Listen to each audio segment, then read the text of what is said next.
El Señor esté con ustedes. Lectura del Santo Evangelio según San Marcos.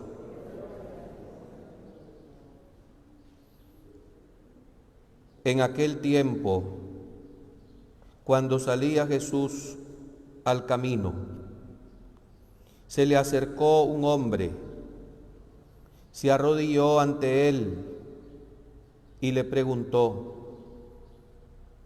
Maestro bueno, ¿qué debo hacer para alcanzar la vida eterna? Jesús le contestó: ¿por qué me llamas bueno? Nadie es bueno sino solo Dios. Ya sabes los mandamientos: no matarás, no cometerás adulterio, no robarás, no levantarás falso testimonio, no cometerás fraudes, honra a tu padre y a tu madre. El joven le contestó: todo eso lo he cumplido desde muy joven. Jesús lo miró con amor y le dijo: solo una cosa te falta. Ve y vende lo que tienes. Da el dinero a los pobres y así tendrás un tesoro en el cielo. Después, ven y sígueme. Al oír estas palabras, el hombre se puso triste, se fue apesadumbrado porque era rico. Jesús, mirando alrededor, dijo a los discípulos: qué difícil va a ser a los ricos entrar en el reino de Dios. Los discípulos quedaron sorprendidos ante estas palabras, pero él insistió: hijitos, qué difícil es para los que confían en las riquezas entrar en el reino de Dios. Más fácil es que un camello pase por el ojo de una aguja que un rico entre en el reino de Dios. Ellos estaban asombrados todavía más y comentaban: entonces, ¿quién puede salvarse? Jesús, mirándolo fijamente, les dijo: es imposible para los hombres, mas no para Dios. Para Dios todo es posible. Pedro le dijo a Jesús: Señor, ya ves que nosotros lo hemos dejado todo para seguirte. Jesús le respondió: les aseguro, nadie que haya dejado casa, hermanos, hermanas, o padre, o madre, o hijos, o tierras, por mí y por el Evangelio, dejará de recibir en esta vida el 100 por 1 en casas, hermanos, hermanas, madres, hijos, tierras, junto con persecuciones. Y en el otro mundo, la vida eterna.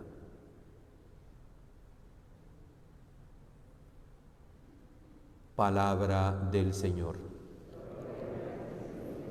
Por este santo evangelio se borren nuestros pecados.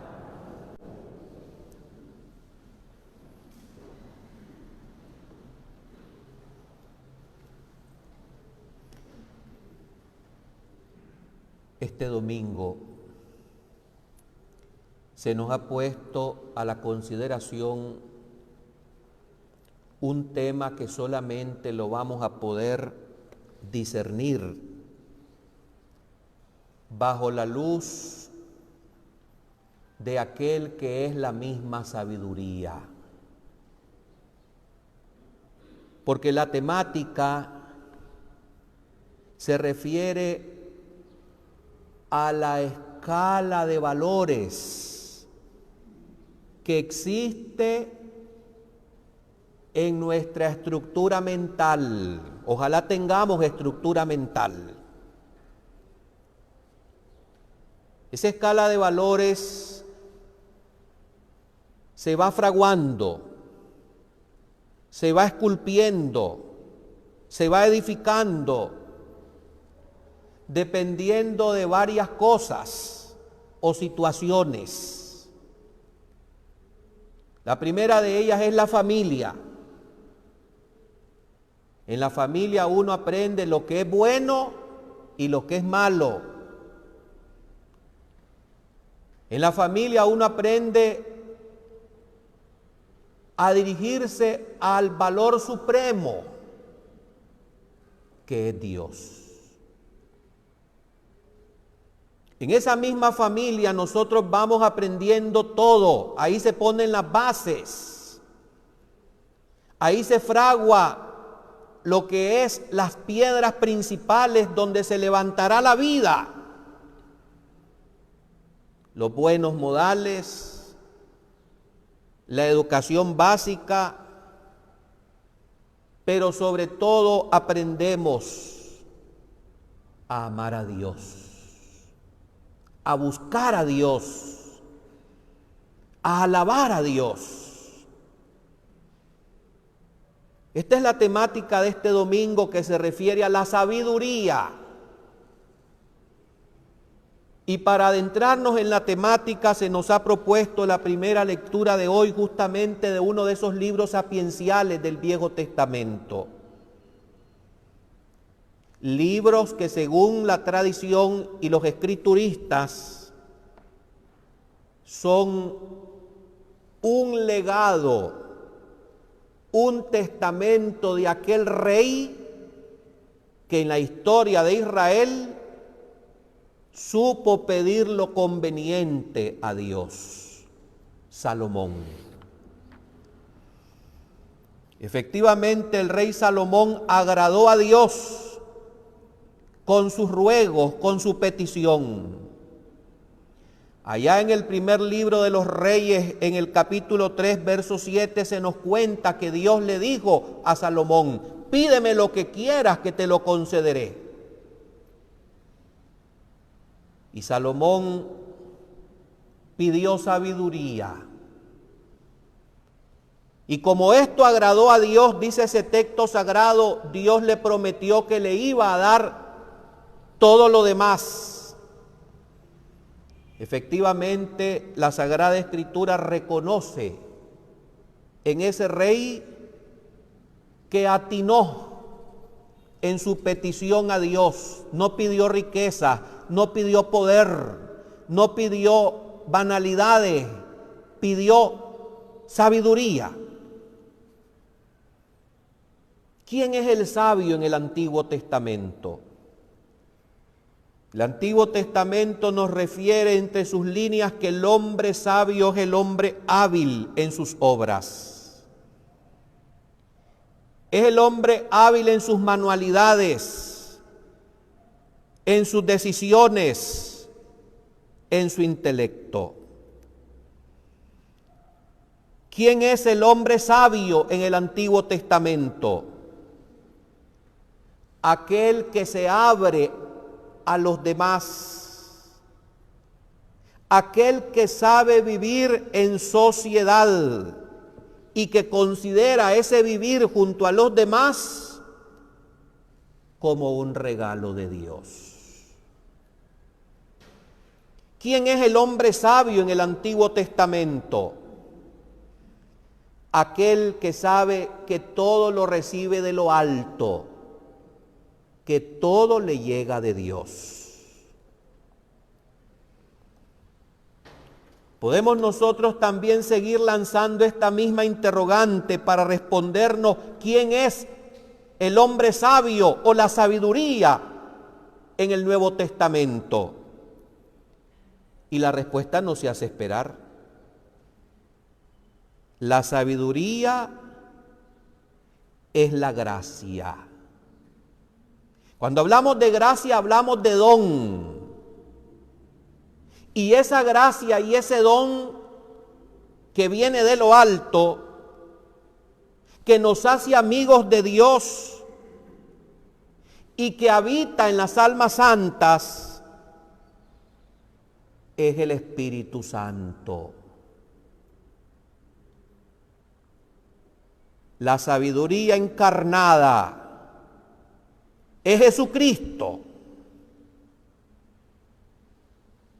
¿Quién es Dios en relación a esta definición que acabo de referir de la sabiduría? Dios es el sabio sumo. Existimos seres inteligentes. Las potencias del alma que tenemos nosotros en conexión, en referencia a haber sido creados a imagen y semejanza de Dios son las siguientes: memoria, voluntad y entendimiento. Pero hay seres que nos superan en estas facultades. Los ángeles nos superan a nosotros en entendimiento, en inteligencia, aunque no en dignidad. Nos hizo poco inferior que los ángeles, dice el salmista, porque nos ha coronado de gloria y dignidad, porque nos ha dado el mando sobre las obras de sus manos. Porque todo lo creado lo ha sometido bajo nuestros pies. Pero esa inteligencia suprema, esa sabiduría suma, es Dios. Así pues, de los distintos seres inteligentes, nosotros somos los de más abajo. Así que no creamos que somos lumbreras. De ahí que el hombre necesita la filosofía, esa ciencia que se define como omnium rerum per ultimas causas naturales lumini comparata, que traducido a castellano significa que es la ciencia que estudia todas las cosas bajo la razón del hombre, y que llega hasta las últimas causas, escudriñando, investigando. Esto es filosofar. Y la capacidad de poder filosofar solamente la tenemos los hombres, los seres humanos. Y sabemos nosotros que existen distintas corrientes filosóficas, opiniones encontradas, opiniones enfrentadas, diversas. Pero podemos discernir, podemos escudriñar, porque podemos razonar. Y esto porque somos hechos a imagen y semejanza de Dios. Los animales no pueden hacer esto porque los animales son irracionales. Los seres humanos, cuanto más estudiamos, cuanto más nos preparamos, cuanto más investigamos, tenemos que ir bajando la cabeza con humildad. Porque como dice aquel famoso filósofo de la antigüedad, solo sé que no sé nada. Una persona mediocre que aprende 4 cositas y que se cree que está por encima de los demás es un soberbio. Y por supuesto que se hace más ignorante y torpe. Quien estudia bajo la luz de lo alto, cuanto más va investigando y más conocimiento va adquiriendo, definitivamente se va dando cuenta cada vez más de su limitación, de su poquedad. Se va dando cuenta de su miseria. Aquella persona que se cree superior a los demás por 4 letras que estudió o por muchas universidades que recorrió, esa persona es necia, insensata, no es sabia. Hace poco referí que nosotros aprendemos la escala de valores lo primero en la familia. Y efectivamente ahí es donde se sientan las bases. Ahí se ponen las primeras piedras. Y eso es irreemplazable. Aquellos principios que pusieron nuestros padres, nuestros abuelos, nuestros tíos, nuestros mayores, no te los va a poner ni la mejor catequista de este mundo, ni el mejor cura que tengas como predicador, ni la mejor y más afamada universidad por muchos títulos rimbombantes que te den. Si careces de lo que la familia no te dio, eso se va a poner en evidencia, porque es una carencia que se arrastra todos los días de la vida. ¿Dónde podemos nosotros encontrar la sabiduría? Yo pienso en la familia, en los viejos. Hay un refrán que dice que sabe más el diablo por viejo que por diablo. Por supuesto que el diablo tiene conocimiento, si es un ángel caído, y mucho más inteligente que todos nosotros, pero eso sí, por su soberbia es demonio. Nosotros debemos de buscar cómo conservar esas fuentes de la sabiduría que en estos momentos la sociedad descarta imprudentemente. En una comunidad anticristiana, donde se tira a la basura a los viejos, donde se considera un estorbo al anciano, donde se manda de una patada porque estorba, porque se hace pesado, porque no produce materialmente, económicamente, y se le manda a un asilo. Yo creo que esa es la insensatez y la imprudencia terrible por la que se cometen aquellos errores que se están viendo continuamente. Se desconoce la historia, se desconoce lo antes vivido, la experiencia del anciano. Qué lástima, me he quejado otras veces, que no pueden los viejos que terminan sus días en esta vida con tanto cúmulo de experiencia, heredar su cabeza a sus hijos jóvenes. Uno no puede cortarse la cabeza y decirle, te voy a dejar en herencia mi cabeza, toma. Eso no se puede. Dicho de otra manera, nadie experimenta en cabeza ajena. Y justamente lo que nos va haciendo sabios, prudentes, son muchas veces los desaciertos, las caídas, la paga que se tiene que cargar y padecer a causa de los desaciertos y de esas caídas e imprudencias. El joven no escucha consejo y por eso los errores de la historia se siguen repitiendo continuamente. Es un pecado de soberbia y de orgullo y autosuficiencia cuando uno llega a un puesto relevante en alguna empresa, en alguna institución, y aparta de un plumazo, de un manotazo, a aquel viejo que sale de la empresa o de la institución con el cúmulo de conocimientos que no tiene el insensato que llega en ese momento. Y peor aún cuando aquel insensato prescinde de la experiencia del anciano, que por falta de fuerzas y por los criterios egoístas y mercantilistas de este mundo, se le da un puntapié al que sabe y conoce las cosas. Hoy el Evangelio nos ha hablado a nosotros de un joven que se acercó a Jesús, el famoso Evangelio del rico. Y la pregunta que le formula al Señor evidencia lo que se le inculcó desde muy niño. ¿Qué debo hacer para ganar la vida eterna? Aquí vamos nosotros a distinguir dos cosas. Lo primero, y es lo positivo, es que a este joven se le señaló que hay vida eterna, que hay un cielo.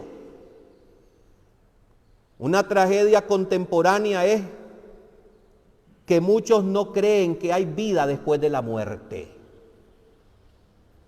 Hay vida después de la muerte. ¿Qué debo hacer para ganar la vida eterna? Esto es lo positivo. Y lo negativo es el formular la pregunta diciendo, ¿qué debo hacer? En su estructura mental y en su educación, este joven fue formado en te doy para que me des. Te doy, me sacrifico, me entrego para recibir de ti. Y para alcanzar la vida eterna nosotros no podemos entrar en ese tipo de negociación con el que nos la da como don y regalo de lo alto. Hay quienes piensan erradamente, para que nos podamos entender, voy a rezarle una novena a Santa Gema para que esta novena me alcance de Dios tal favor. Voy a ir ahora a bailarle a San Jerónimo para que San Jerónimo me cure del dolor, del reuma que padezco. Voy a ir a encender esta docena de candelas a la Virgen. Pero si Dios, los santos, no son mercantilistas. Esto no es un comercio de que yo te doy para que me des. Esta es la parte, podemos decir, negativa en la actitud de este joven que se acercó a Jesús.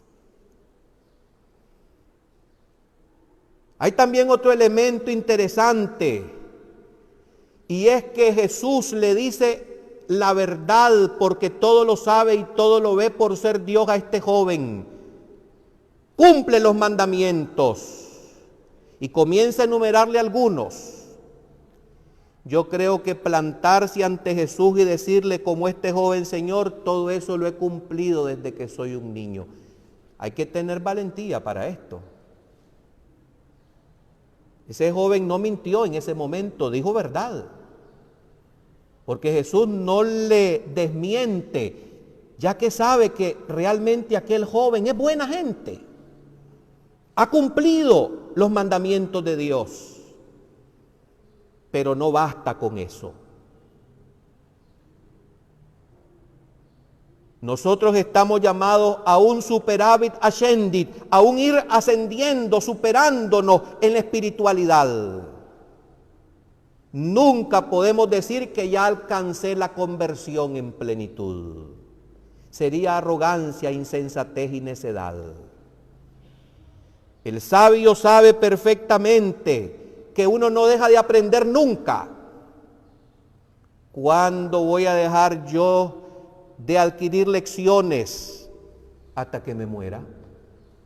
Uno aprende todos los días algo nuevo. Lo mismo sucede en la vida espiritual.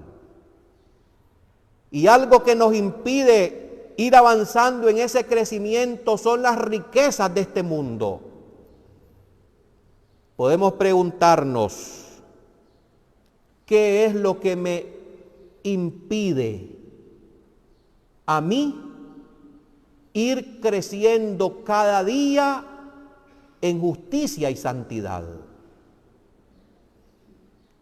No solamente puede ser el afán de acumular dinero, podemos tener otras dependencias que nos encadenan, que no permiten que nosotros ascendamos. ¿Cuántos tenemos pegado el corazón a ideologías políticas, por ejemplo? ¿Cuántos tenemos pegado el corazón a colecciones que se van a quedar en este mundo? ¿Cuántas personas han puesto su seguro de vida únicamente en acumular bienes terrenales? Asegurémonos el bien supremo, la vida eterna. ¿Cuántos padres de familia trabajan sin descanso para legarle a sus hijos, a sus nietos, una herencia material? Si usted no le enseña a ese hijo y a ese nieto a ser hábil, a ser sensato, a ser prudente, por muchos millones de millones que le deje, los va a desbaratar en un mes, en una semana. Lo primero porque no le costó. Y lo segundo porque es un pésimo administrador que le faltó la capacidad que tenía el abuelo que hizo aquel dinero. Hay gente que dice, ¿cómo solucionaría mis problemas yo si recibiría un loteriazo de tantos millones? No, te vas a complicar la vida más. Y esto puede ser lo peor que te puede suceder porque puedes perder tu alma eternamente. Qué difícil es para un rico entrar al reino de los cielos, dice el Evangelio de hoy.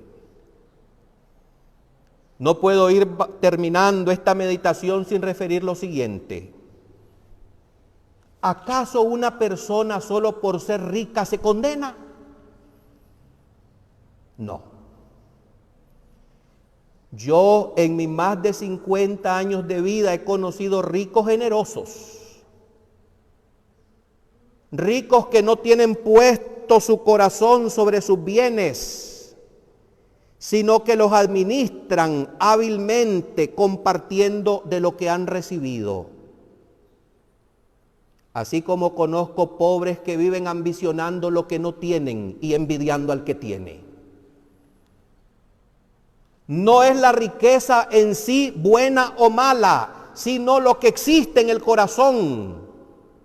Porque donde está nuestro corazón está nuestro tesoro. Este joven se marchó triste, apesadumbrado, porque el Señor le puso todavía un reto superior. Como he referido, uno nunca termina de convertirse. Vende todo lo que tienes, da tu dinero a los pobres, luego ven y sígueme. Hasta ahí no pudo llegar aquel joven, tenía su corazón puesto, amarrado a sus riquezas terrenales. Podemos nosotros interrogarnos en este domingo, ¿qué es lo que a mí me obstaculiza para ir ascendiendo y creciendo en sabiduría y en santidad? ¿A qué tengo yo que renunciar? ¿Qué es lo que tengo que soltar voluntariamente para hacerme cada vez más justo y santo? Hermanos, ha de llegar el momento en que te guste o no te guste, nos parezca o no, vamos a tener que soltar todo cuando salgamos de este mundo. Todo. Pongámonos a pensar en el último estirón que vamos a tener con la muerte. Hasta el estiércol vamos a dejar en esta vida. Es la verdad. Entonces, ¿por qué tanta dependencia? Tanto aferrarnos a las cosas de aquí que nos ocasionan discordias, divisiones, pleitos, malos entendidos. Porque no queremos tener la sabiduría. Porque no creemos que hay vida después de la muerte. Porque carecemos de fe. Aquella que la Iglesia invoca en las letanías como Domus Aurea, sedes sapientiae, es decir, la casa de oro donde habita el Rey sabio que es su Hijo Jesucristo. La sede, el asiento de la sabiduría misma que se hizo hombre en sus purísimas entrañas. A María nuestra Madre. Volvamos nuestros ojos y pidámosle con humildad que nos libere de esas ataduras y de pensar nosotros que valemos por lo que tenemos, porque la realidad es que nosotros somos valiosos ante Dios, no por las riquezas que poseemos aquí, sino por el ser que Él en su misericordia y su bondad infinita nos ha conferido. Que esas facultades que ya referí al comienzo de esta charla meditación, aprendámosla. Entendimiento, memoria y voluntad nos haga más personas y menos semovientes, menos animales. Amén.